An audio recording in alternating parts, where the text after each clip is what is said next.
रामेश्वरम ज्योतिर्लिंग, जहां भगवान राम ने खुद एक शिवलिंग स्थापित किया। लेकिन क्या आप जानते हैं कि उनके ठीक बगल में एक और शिवलिंग है जिसे हनुमान कैलाश से लाए थे? और सबसे बड़ा रहस्य, यहाँ आने वाले हर भक्त को पहले हनुमान के शिवलिंग की पूजा करनी पड़ती है, राम के नहीं।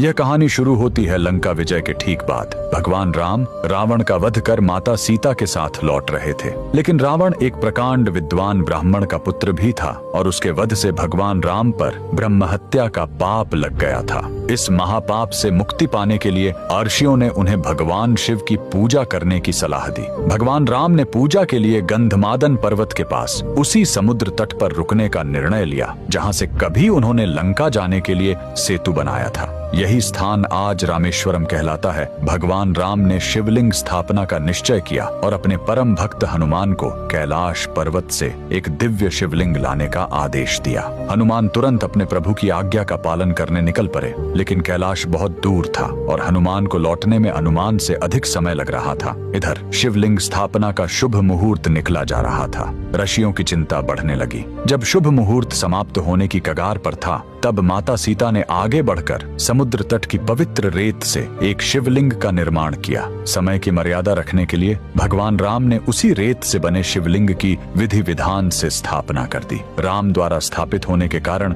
यह शिवलिंग रामलिंगम कहलाया। कुछ देर बाद हनुमान जी कैलाश से दिव्य शिवलिंग लेकर पहुंचे। जब उन्होंने देखा कि पूजा तो पहले ही संपन्न हो चुकी है, तो वे बहुत दुखी हुए। उन्हें लगा कि उनकी सेवा में कोई कमी रह गई। अपने भक्त की निराशा देखकर भगवान राम ने उन्हें प्रेम से समझाया और उनके लाए शिवलिंग को भी रामलिंगम के ठीक बगल में पूरे सम्मान के साथ स्थापित किया, जिसे विश्वलिंगम कहा गया। लेकिन भगवान राम यहीं नहीं रुके। अपने भक्त को सर्वोच्च सम्मान देते हुए उन्होंने यह विधान बनाया कि रामेश्वरम में जो भी दर्शन करने आएगा, वह पहले तुम्हारे द्वारा लाए गए विश्वलिंगम की पूजा करेगा। उसके बाद ही रामलिंगम की पूजा को पूर्ण माना जाएगा। बजरंग बली के सभी भक्त कमेंट में जय श्री राम जरूर लिखेंगे।